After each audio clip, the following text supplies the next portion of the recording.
Alright, what's going on, guys? Final match with ninjas and fairies. Well, it's a one-lander again. We've been getting a lot of those, but we can scry and draw with all the fairies, so I think we're okay. Oh god, it's blue-black.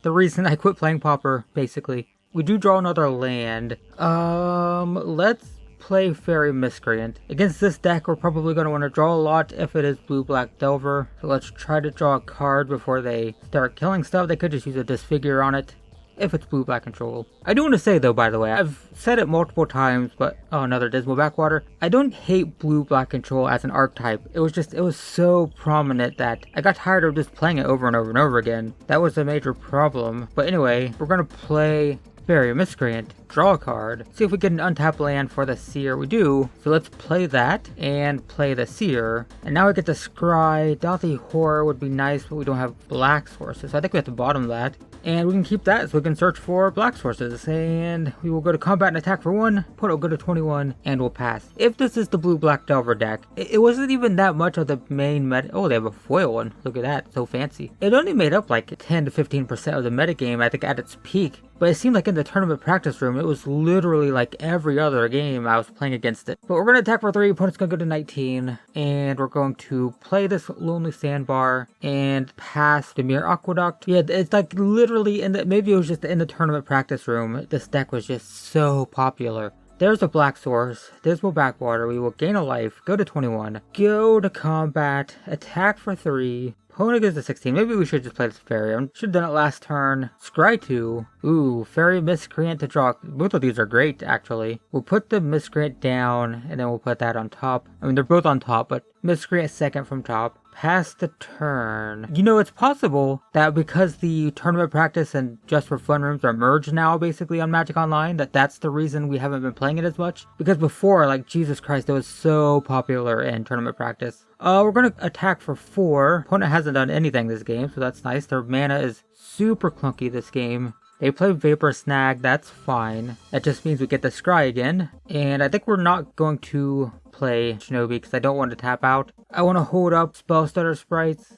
So we're just going to scry. Fairy Miscreant and Fairy Seer. I mean, we're basically playing Tribal Fairies. I don't think we need... I guess we can. Yeah, we'll keep them both. Next turn we'll play Miscreant, draw, and then play Seer. Hold up 2 for Spell Stutter Sprite. The only issue we have, we can't counter Gurmag Angler, but at this point we can race Gurmag Angler, no problem. Vapor Snag, that's fine. I guess I'll scry again. The Mere Aqueduct, yeah, opponent's mana is not being nice to them. Everything's coming into play tapped. Opponent passes, draw the Miscreant, so we will play that. Draw, we will get the Fairy Seer, yeah. Attack for 3, opponent's gonna go to 11, unless they have another Vapor Snag. Okay, down to 11, let's play Fairy Seer, scry 2, 2 lands. I think we just bottom both of them. I think 4 is plenty of lands. At this point, we have 5 fairies, we'll have 6 when we play Spell Stutter Sprites. And they're dead in 2 turns? I think we can just let that go, actually.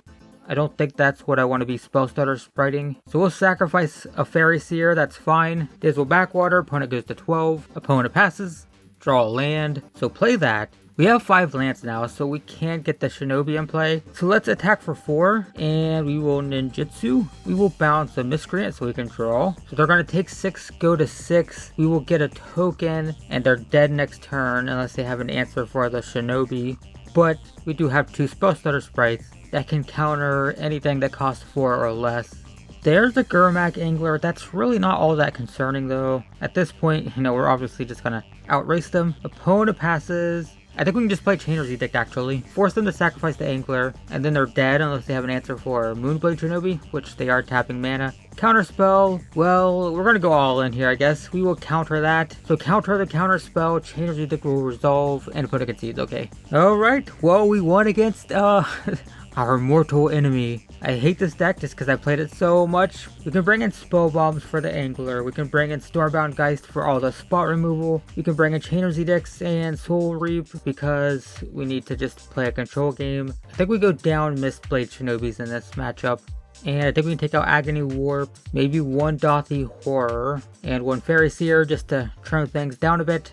Alright, game 2. 1 lander again, but no way to draw or scry this time. We're gonna mulligan this. 2 lands, 2 miscreants to draw, this is fine. Island on top, we really need a black source. I think we bottom that. Dismal Backwater, opponent gains 1, goes to 21. Another Smoke Shaper, alright. Play Island, play Miscreant, pass the turn. Opponent plays a Swamp, plays Augur of Bolus, okay. Get to look at the top 3, pick a card, an instant or sorcery, and put it into their hand. Vapor Snag is the choice. Opponent passes, we draw Shinobi, which is decent. We will play Miscreant, draw a card. Get Spell Stutter Sprite, that's decent. So I guess we have to play the Lonely Sandbar, which is fine. Go to combat attack for 1, opponent will go to 20, and we will pass the turn. Chainer's Edict, alright. We will sacrifice a fairy. Opponent goes to combat, attacks for 1, we will take that. Go to 19. Opponent passes, there's another Spell Stutter Sprite. Those are decent. We will go to combat, we will attack for 1. Opponent will go to 19 and we will pass. Augur of Bolas, let's counter it. I don't think it's 100% necessary, but they are getting a little bit low on cards at 4, so we can deny them the ability to do that. They will attack for 1. We go to 18. Draw a Dothy Horror, but no black lands. So let's go to combat, attack for 2. Opponent goes to 17, and we will pass the turn. Opponent goes to combat, attacks for 1. This is super exciting. Just 2 people attacking with 1 power creatures. We go to 17. There's a Chainer's Edict, but still no black lands. So we will go to combat. We're going to attack for 2. Opponent's going to go to 15. And we will pass the turn. Not much going on in this game, but this is kind of what happens when blue decks play against each other. I mean, we're basically color screwed. It's not really our fault, but you know, basically people pecking and poking for 1 or 2 damage while holding up counter spells is the name of the game here. But we're winning the race. We're dealing 2 to their 1, so we should be fine. We go to 16. There's the backwater, so there's a black source. That's nice. We go to 17. Go to combat, attack for 2. Opponent's going to go to 13. And we will pass the turn. Still holding up that Spell Stutter Sprite. Opponent plays an island. Goes to combat, attacks for 1, presumably. Yep, we will go back to 16 again. Yeah. And opponent passes. Another Spell Stutter Sprite. Well, this is kind of awkward now because I don't want to discard. And I want to hold up Spell Stutter Sprite. Well, let's just go to combat. Echoing Decay. It only kills 1. Is it worth countering? I think we can let that go. I'm not super concerned about losing a 1/1 fairy at this point. We can attack for 1. Opponent go to 12, and I think we're just gonna play actually 4 or 5. They do have Gurmag Angler mana. I didn't think about that. So it might be worth sacrificing right now. I'd rather draw off it, but the threat of Gurmag Angler is worth just emptying the graveyard right now. Okay, yeah, that's fine. Vapor Snag, okay. So we go to 15. They're going to combat. They're going to attack for 1. We go to 14. And opponent passes. Draw a land. That's pretty good. We needed those. I think we just play Fairy Miscreant and pass. We could go Chainer's Edict, but we need Fairies in play for the Spell Stutter Sprites to be good. So play Miscreant and pass. Doomblade. I think it's worth it at this point. Let's counter that. Play Spell Stutter Sprite. Counter the Doomblade. Oh, wait, they have something else? Oh, there's gonna Vapor Snag. Well, still, wait. No, it doesn't. It fails. Okay. Okay, well, that works. Dismal Backwater, gain a life. Opponent plays another Augur of Bolas, gets a Duress. Okay. Opponent attacks for 1. We're gonna go to 12. Alright, Soul Reap. I say we play Dothy Horror at this point. We don't have enough fairies to worry about Spell Stutter Sprites. So we'll play that. Is it worth playing Soul Reap as well? I guess we can. Destroy an Augur. Opponent goes to 10. So at this point, we're winning the race again in terms of damage. We've got way more cards in hand than the opponent. We've got some pretty decent power in hand as well. I don't know what the opponent has, but I feel like we're in a pretty good position. We're dealing damage faster, we've got more cards. The rest is fine, whatever. Probably take, or they can only take, Chainer's Edict.